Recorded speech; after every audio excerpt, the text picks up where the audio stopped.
As of July 8, 2026, wildfires are burning across 6 countries in southern Europe. Combined, the fires have scorched more than 20,000 hectares, over 50,000 acres, an area more than twice the size of Manhattan. 2 people are confirmed dead in Greece. At least 28 others have been injured across the region. More than 22,000 people have been evacuated or confined to their homes. And in several countries, the fires are still not under control. The worst hit areas are France, Portugal, Spain, and Greece, with fires also reported on Croatia's Var Island and in Albania. This is not a single wildfire. It is a simultaneous crisis across multiple countries, fed by the aftermath of the deadliest heatwave to hit Europe in recent memory. The EU saw it coming. On June 2nd, a full month before the July fires erupted, the EU announced its largest ever pre-positioning of wildfire response crews. 777 firefighters from 14 countries stationed across Cyprus, Greece, Italy, France, Spain, and Portugal. It was the highest level of participation since the program launched in 2022. 22 firefighting aircraft and 5 helicopters from the EU fleet were placed on standby.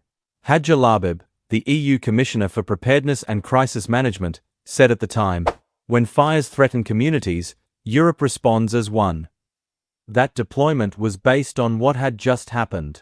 In June 2026, a heat wave swept across Europe and shattered temperature records in more than 13 countries. France recorded its hottest day since measurements began in 1947, hitting 44.3 degrees Celsius, 111.7 Fahrenheit, at Pissos on June 23. The Czech Republic reached 41.9 degrees at Doksany, an all-time national record. Germany hit 41.7 at Kostgen, breaking a mark that had been set just 24 hours earlier. Poland recorded 40.5 in Slubis, topping a record that had stood for more than a century. The heat killed people. The World Health Organization reported more than 1,300 excess deaths across Europe from June 21 onward. France alone recorded roughly 1,000 more deaths than expected in the days after June 24, the majority among people over 65. A preliminary academic estimate published on Zenodo placed the continent-wide figure at roughly 20,000 deaths between June the 22nd and 28th, though that number has not been peer-reviewed and should be treated with caution. What the heat wave left behind was fuel. Across the Mediterranean, vegetation was critically dry. Warm overnight temperatures meant plants and soil never recovered moisture between days of extreme heat. In Portugal, storm-felled timber from earlier weather events added to the fire load. By late June, much of southern Europe's landscape had been described in official assessments as Tinder dry. Scientists stated that the conditions driving the heat wave would have been virtually impossible without human-caused climate change. The fires started in Greece. On June 30th, a wildfire in a woodland area northeast of Thessaloniki killed a father and his 12-year-old son. The father's body was found outside their property. The boy's body was recovered from inside the destroyed home the following day. His mother was hospitalized with burns.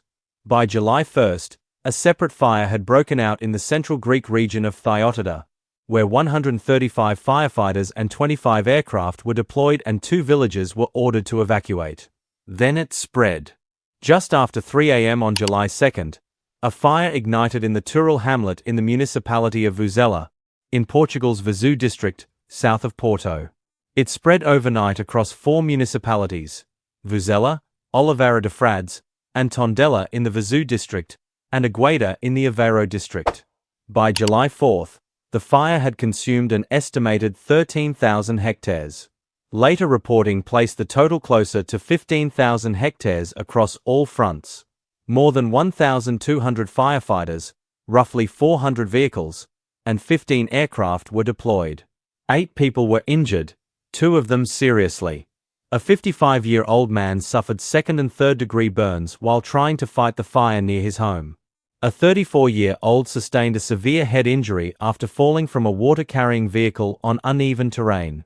The Portuguese government declared a state of alert for the mainland and activated the EU Civil Protection Mechanism on July 3.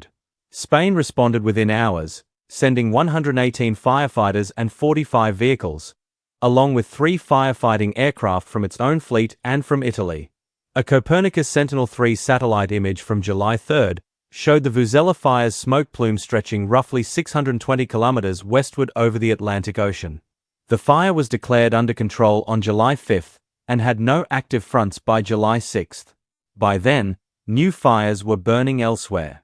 On July 3, a wildfire broke out near La Bisbal de Empordà in the province of Girona, on Spain's Costa Brava coast. The cause was identified within hours. A worker using an angle grinder on a roadside maintenance job sent a spark into dry vegetation. He was arrested by Agents Rurals, Catalonia's forestry rangers. Catalonia's PLA Alpha wildfire alert system was at level 3 that day, the second highest of 4 levels, a level that bans outdoor machinery of that kind. The fire burned through 2,200 to 2,400 hectares by July 4. More than 12,000 people were confined to their homes. Over 400 firefighters from the Generalitat de Catalunya responded, supported by 11 aerial units and more than 50 ground vehicles. Spain's Military Emergencies Unit, the UME, deployed 200 soldiers and 60 additional vehicles. Catalan fire officials classified the blaze as a sixth-generation wildfire. That is a term used by Spanish fire scientists for fires so intense they generate their own weather. The extreme heat creates pyrocumulus clouds, towering convective columns of smoke, ash, and moisture that rise into the upper atmosphere. These columns can destabilize the surrounding air, shift wind patterns, and drive the fire in directions that cannot be predicted. Fires of this type are nearly impossible to suppress with conventional ground or aerial methods. The Costa Brava fire was brought under partial control by July 4, but hundreds of firefighters remain deployed. On the evening of July 4, a fire broke out near the village of Trevillac, about 30 kilometers west of Perpignan, in the Pyrenees Orientals department of southwestern France. It spread through remote, mountainous terrain. French fire officials described it as gigantic. By July 6, it had burned more than 4,600 hectares, over 11,000 acres. Across southern France, more than 20 active fires had collectively burned 11,000 hectares in the same period. 700 firefighters were deployed on the Trevillac front alone. More than 10,000 people were evacuated from over a dozen towns and villages near Perpignan and the Spanish border. Emergency shelters were activated in Perpignan. 16 people were injured, including 4 firefighters. France activated the EU Civil Protection Mechanism on July 5. The EU mobilized 4 rescEU waterbombing aircraft from Sweden and Cyprus, along with more than 100 additional firefighters. With both Portugal and France now drawing on cross-border crews, the system pre-positioned a month earlier was fully activated. The EU also announced that a new regional firefighting station in Cyprus, designed to house 6 aircraft and serve as a training hub for civil protection crews, would open later in 2026. The fire also disrupted the Tour de France. Stage 3, a 196-kilometer ride from Granollers to Les Angles, went ahead on July 5 but with its final 40 kilometers closed to spectators. The publicity caravan was removed. Access was restricted to riders and essential vehicles. Stage 4, routed through the Occitanie region, was also under threat due to smaller fires and a severe drought warning. That same evening, around 8:30 p.m. on July 4, a fire ignited in a ravine near Orio Castro, on the outskirts of Thessaloniki, Greece's second-largest city. It spread rapidly from the mountains to the plains and engulfed 2 industrial facilities, a textile factory and a recycling plant. Rescue teams reported multiple explosions from inside the recycling plant, caused by flammable materials stored in the building. Toxic smoke from the plant drifted over Thessaloniki. Authorities urged residents in the Anthoupolis and Philothei neighborhoods to stay indoors with all windows and doors closed. 3 suburbs were placed under evacuation alerts, along with a facility housing 157 people with disabilities, who were moved to local stadiums and indoor gyms. More than 160 firefighters and 52 vehicles responded.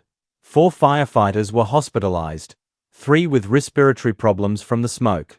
Greece's Arson Crimes Investigation Directorate, the DAE, determined that the fire was caused by a 76-year-old man driving under the influence of alcohol.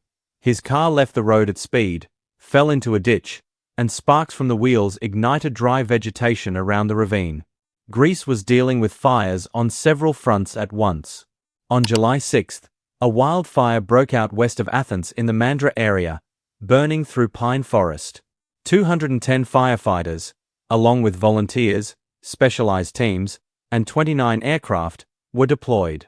Authorities worked to contain it before nightfall, when firefighting aircraft can no longer operate.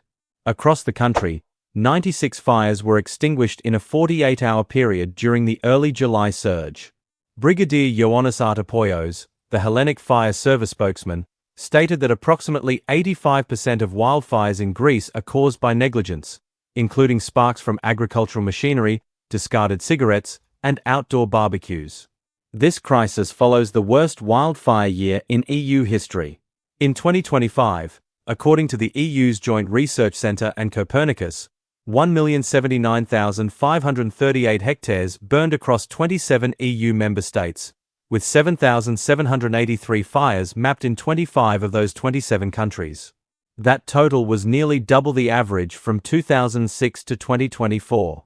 The Iberian Peninsula bore the worst of it, accounting for 460,585 hectares, 43% of the EU total. Spain recorded its worst fire year in 3 decades, burning nearly 4 times its annual average. Portugal's burned area was 2.3 times larger than its annual average since 1980. Germany, Cyprus, and Slovakia all set all-time records. A prolonged heatwave in August 2025 triggered 22 very large fires in Portugal and Spain almost simultaneously. A peer-reviewed study published in the journal Nature projected that Europe could face up to a 10-fold increase in extreme fire events in a warming climate. So far in 2026, the EU has recorded 118,737 hectares burned, according to Copernicus EFIS. That figure is below last year's record pace but remains above the 20-year average. And the fire season is far from over. As of July 8, the situation across southern Europe is mixed. Portugal's Vuzela fire has no active fronts since July 6. Spain's Costa Brava fire is under partial control. France's Pyrenees Oriental's fire remains active, with more than 700 firefighters still engaged. Greece's industrial fires near Thessaloniki have been brought under control, though health warnings remain. The Mandra fire west of Athens was still being fought as of July 7. Temperatures across the region are forecast to reach 40 degrees Celsius again in the coming days. Fire danger remains extreme. 2 people are dead. More than 28 are injured. Over 22,000 have been displaced. And in France and Greece, the fires are still burning. Subscribe to stay updated for the latest disaster reports.